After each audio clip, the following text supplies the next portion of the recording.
선생님 안녕하십니까? 안녕하십니까? 네, 귀한 시간 내주셔서 너무 감사하고요. 예. 그 리서치 센터 이베스트 리서치 센터에 대한 간략한 소개 좀 예. 부탁드리겠습니다. 저희들은 좀 어떤 분야에 가리지 않고 네. 좀 더 시장 친화적이고 좀 더 뭐 사후적 해설보다는 공격적으로 좀 시장 전망을 하는 편에 속하고요. 네.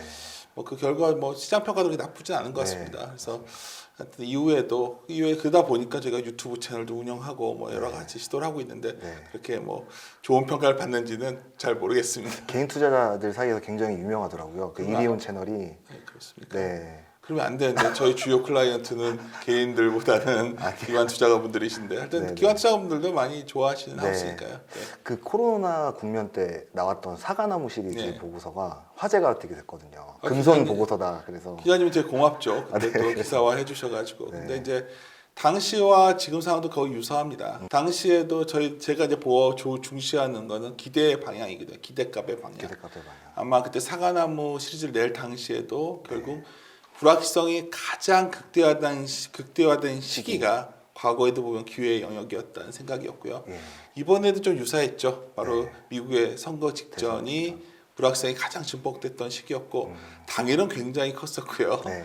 또 그 전후가 주식 비중을 늘릴 수 있는 좋은 기회가 아니었나. 저는 이후에도 아마 올 하반기 내년 상반기 시장도 결국 기대값에 의해서 좌우되는 장으로 보고 있고요. 네. 이거는 아마도 우리 그 경제가 어떤 정상 궤도로 오르기 전까지는 반복되는 흐름이 아닐까 이렇게 판단하고 있습니다. 네.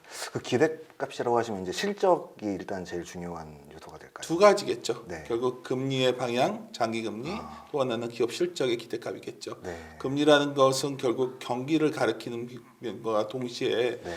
금리가 가파르게 오르면 좀 큰일 나겠지 않겠습니까? 그렇죠. 다들 부채가 과잉인 상황이니까 네. 내년을 바라볼 때 결국 금리 기대값이 금리가 상승 가능성이 높아진다. 다른 말로 하면 인플레 기대 심리가 올라온다면 시장은 굉장히 불안정해질 수도 있는 거죠. 네. 그게 내년 말이 될지 내후년이 될지 한참 걸릴지 모르겠어요. 하지만 분명히 금리의 기대값을 하나 봐야 되고요. 네. 또 우리가 주식 투자자 입장에서 생각한다면 결국 실적입니다.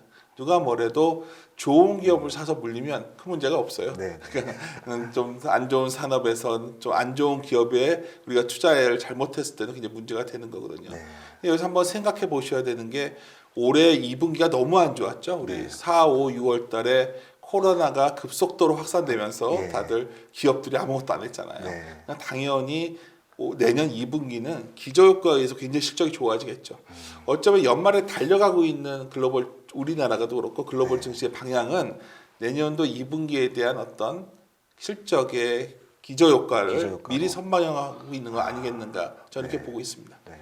오늘 보니까 삼성전자랑 네. SK하이닉스가 막 5%, 9% 가까이 오르고 네. 이렇게 오른 적이 거의 없던 것 같은데 어떻게 보세요? 오늘 오른쪽이 있습니다. 아, 있습니까? 그리고 중요한 거는 이제 여러 가지 저번에 자동차가 한번 움직였었죠. 네, 맞아요. 대표적으로 실적이 좋아져서 움직였던 거죠. 현대 기아차가 미국 시장에서 점유율이 거의 9%에 육박하고 마진도 역사 굉장히 최고 수준에 오다 보니까 올라온 거였고요. 삼성전자 하이닉스도 마찬가지입니다. 내년을 바라봤을 때 결국 글로벌하게 투자의 방향이 너무 뻔하잖아요. 네. 미국과 중국의 갈등 관계라는 게 쉽게 해결될 것은 아니고 과거와 다르게 투자의 형태도 IT 하드웨어나 IT 소프트웨어에 대한 투자거든요. 네. 결국 그 산업재 같은 2000년대 어떤 산업재가 뭐 조선, 뭐 석유 뭐 이런 거였다면 네. 지금 반도체가 그런 원자재가 아닐까요? 내년에 그런 투자 사이클에 맞물려서 예. 반도체 사이클이 돌아선다는 기대가 있고요. 네. 또 실적도 좋고요. 네. 그러다 보니까 반도체라던가 또 반도체 투자가 늘어나니까 반도체 장비 관련주들, 반도체 소재주들, 네. 또 심지어 IT 하드웨어 부품주들 이런 것들이 그나마 우리 증시의 경쟁력을 가진 좋은 기업이기 때문에 네. 최근에 외국인들도 우리 증시에서 과감하게 사들여가는 섹터도 그쪽이 아닌가 이렇게 보고 있습니다. 네. 그 센터님께서 바벨 전략을 네. 말씀을 최근에 좀 많이 하고 계신 네. 것 같은데 좀 어떤 건지 좀 설명 좀 해주시면. 그러니까 보통 많이들 그러세요. 그러니까 네. 성장주냐 가치주냐.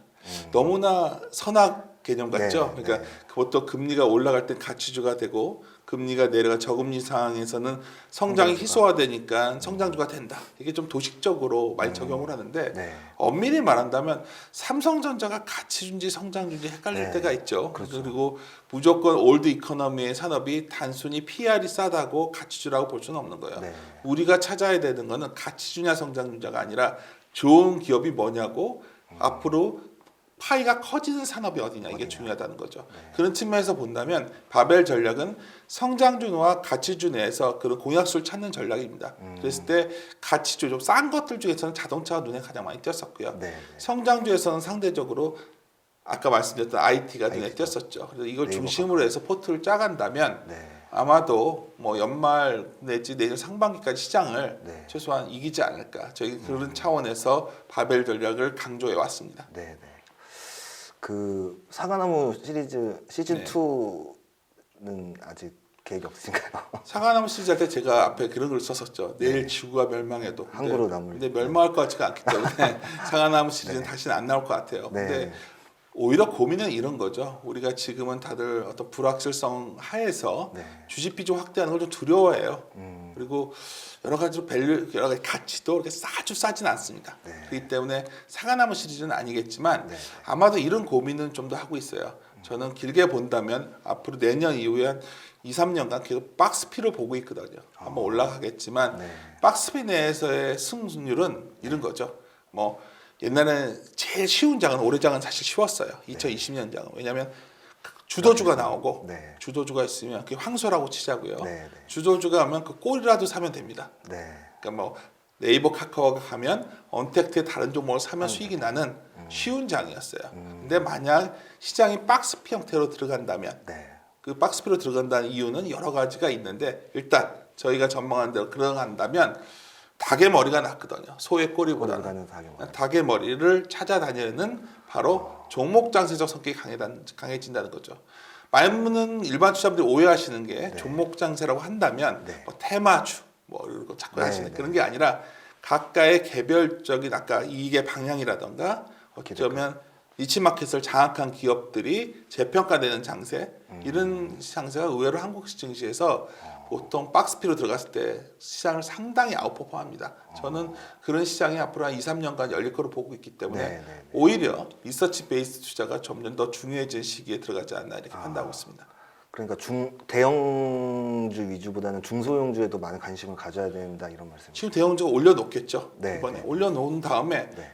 삼성전자가 여기서 마냥 갈 수는 없다고 보고 네, 있어요. 네, 많은 분들이 오늘 환호하고 있지만 네, 네. 저도 굉장히 좋게 보고 있지만 네. 결국 그런 상황에서 상대적으로 좀 더 알파가 나올 수 있는 초과 수익이 나올 수 있는 종목들을 찾는 노력이 나온다는 거죠. 근데 이런 장은 매우 어렵습니다. 아까 소의 꼬리를 쫓아가는 장은 그냥 쫓아가면 되는 장이었지만 닭은 얼마나 왔다 갔다 잘 뛰어다녀요. 그걸 어떻게 다 찾아내겠습니다. 그래서 어떻게 본다면 이거저거 하는 종목 장세라고 하는 게 아니라 좋은 기업을 발굴한다면 네. 좋은 기업을 발굴하고 시장과 상관없이 들고 가는 기업, 저희 그런 기업을 발굴하는 게 어쩌면 내년 시장을 대비하는 기본적인 전략이 아닐까 네. 이렇게 판단합니다. 그 내년 증시 관련 하우스뷰 나온 걸로 알고 있는데 네. 좀 간략히 소개해 주시면 그런 거죠. 지금 저희가 기대의 값을 보고 가는데 네. 아마도 네. 막상 어느 순간에 이렇게 되겠죠. 막상 백신이 나오고 네. 지금은 다 코로나인데 백신이 나오겠죠. 네. 그러면 뭐가 나오냐면 여러 가지 코로나 때문에 정책을 부양했던 유동성 팽창이 피크아웃 정점 치고 내려오겠죠. 예. 그러니까 마냥 풀어놓을 수는 없죠, 돈을. 그렇죠. 그런 상황이 왔을 때 시장 그때 깨어날 거예요. 어떻게 보면 우리가 너무나 마취 주사를 많이 맞았단 말이에요. 네. 근데 마취 주사에서 딱 깨는 순간 아플 수도 있어요. 네. 안 아플 수도 있겠지만 전 모르겠어요. 아픈 순간도 올 수가 있겠죠. 과거에 공교롭게도 항상 어떤 위기 상황이 오면 미국의 선거에 이상히 민주당이 집권을 해요. 지금 과거에 주택 대부조합 사태 이후에 클린턴이 집권했었고 네. 금융위기 이후에 오바마가 집권을 합니다. 그래서 열심히 경제를 살려놔요. 네. 그 다음에 미국이 재정을 좀 안정화시키려는 구간에서 묘하게도 이머징 시장이 참 힘들어집니다. 근데 우리가 민주당을 제가 참 좋아하지만 막상 우리 증시 입장에서 본다면 그렇구나. 민주당 집권기에 우리 증시가 치고 나가기보다는 박스권 형태가 많았어요.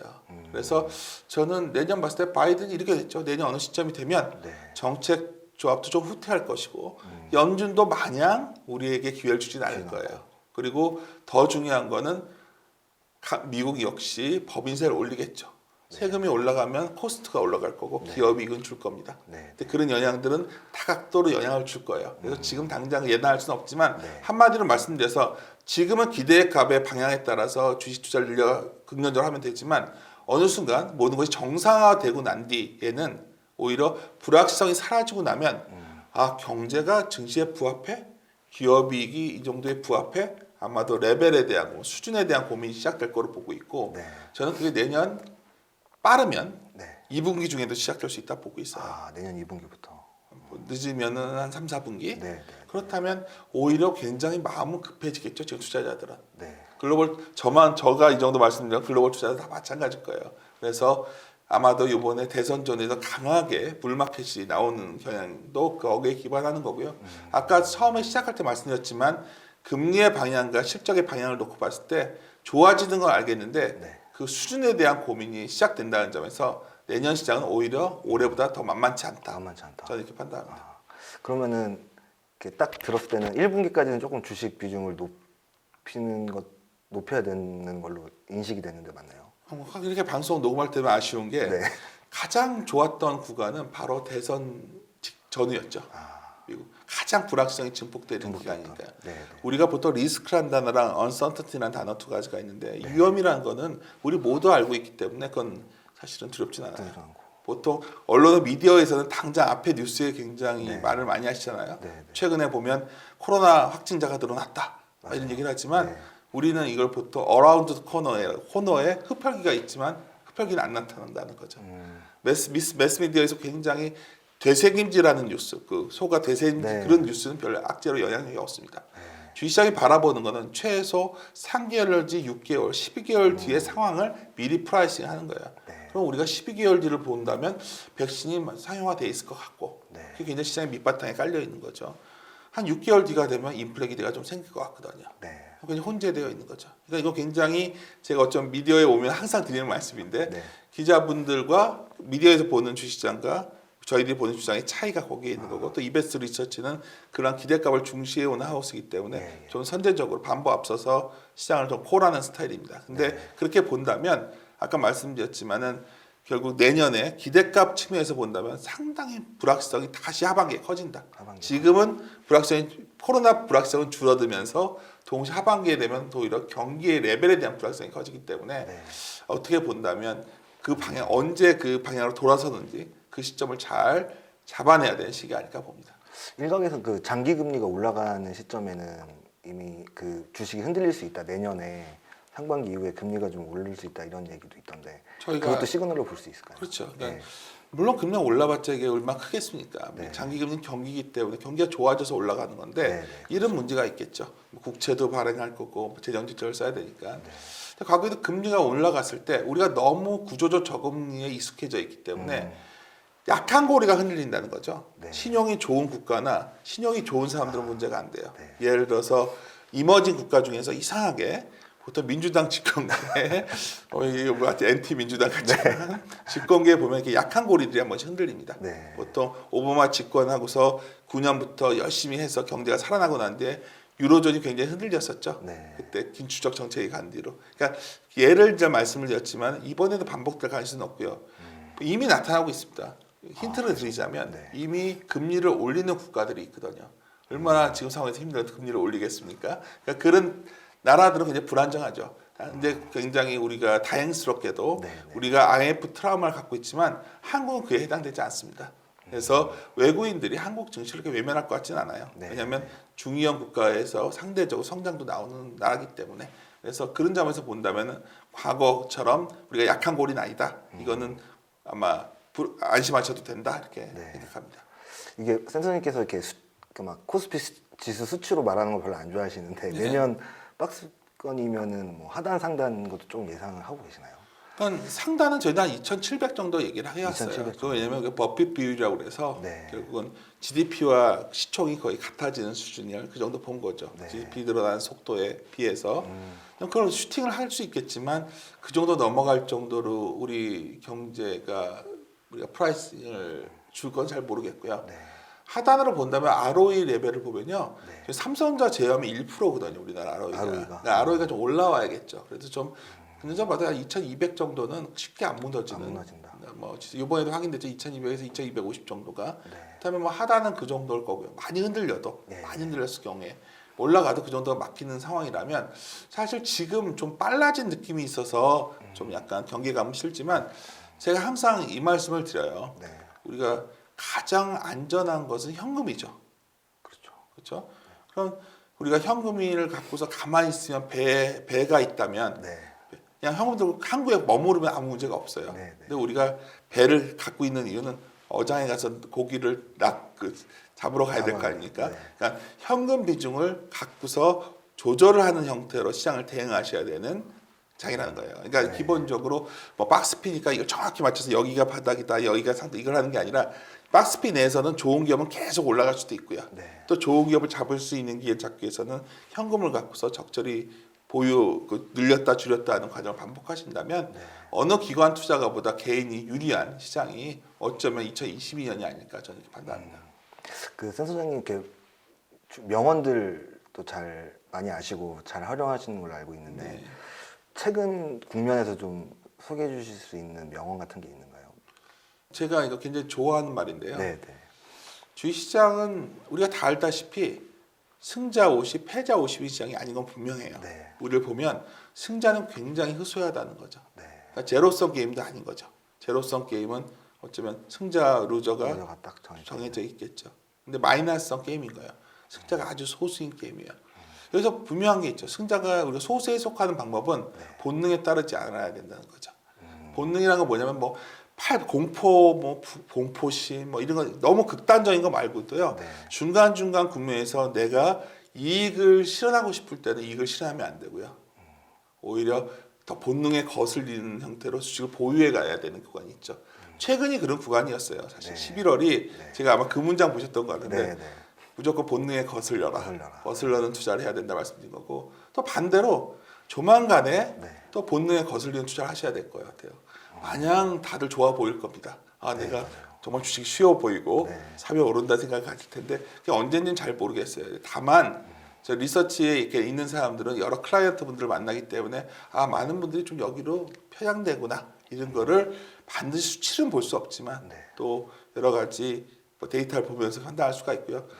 어쩌면 본다면 그것이 녹아져 있는 형태가 아까 말씀드렸던 기대값의 방향입니다. 네. 근데 오늘조차도 네. 2,540은 어마어마한 저도 굉장히 부담스럽거든요. 네. 오늘 아침에도 제일 많이 받은 질문은 네. 코로나가 좀 불안하지 않나요? 였어요. 맞아요. 오늘 확진자 또 200명 넘어가고 이래서. 국내가. 그래서 더 갈 것 같습니다. 아. 여전히 본능에 거슬리는 주식을 보유해야 되는 기간이 아닌가 저는 판단합니다. 네네. 이제 주식 보유를 단기적으로는 좀 그래도 계속 해야 된다는 걸로 해석이 된다면 혹시 좀 힌트 같은 거 주실 수 있을까요? 어느 업종에 뭐 어느 쪽이 답은 좋다. 뭐 네. 너무나 뻔하죠. 네. 네. 아까 말했지만 다른 모든 건 양보해도 하나 수치로 해야 되는 게 있어요. 네, 무조건 좋은 기업만 투자해야 됩니다. 좋은 기업만 투자라. 좋은 기업은 뭐라고 너무 막연하다고 그러시는데 좋은 기업이 네. 좋은 주가에 와 있으면 좋은 주식이 되는 거예요. 근데 설령 좋은 기업을 비싸게 사더라도 그건 나중에 도망쳐 나올 수가 있어요. 네. 근데 나쁜 기업을 비싸게 사면 정말 답이 없는 네, 답이 거죠. 없는 거죠. 근데 좋은 기업이 뭐냐? 아주 심플합니다. 네. 이익이 늘어나고 매출이 늘어나야 됩니다. 네. 그걸 계속 체크하셔야 돼요. 제가 이거를 아무리 말씀을 드려도 되게 뭐 이런 거죠. 어느 날 내가 갖고 있었는데 매출이 줄고 이익도 줄어요. 그럼 좋은 기업이 아니게 됐으니까 내 포트에서 줄여야겠죠. 네. 그걸 어떻게 미리 내가 다 알고 있으면 투자가 너무 쉽겠죠. 네. 우리를 그걸 계속 업데이트 해가면서 실적 시즌마다 그걸 점검해 가야 되고 또 우리가 이렇게 시장에서 봐도 알 수 있잖아요. 그래서 그런 식의 좀 모든 분석에 앞서서 결국 우리가 좋은 기업을 가져가야겠다는 기본 원칙을 지키신다면 네. 최악의 상황은 피할 수 있다. 이게 저는 말씀드립니다. 귀한 시간 내주 너무 감사하고요. 네. 지금까지 말씀 너무 감사합니다. 예. 네. 감사합니다.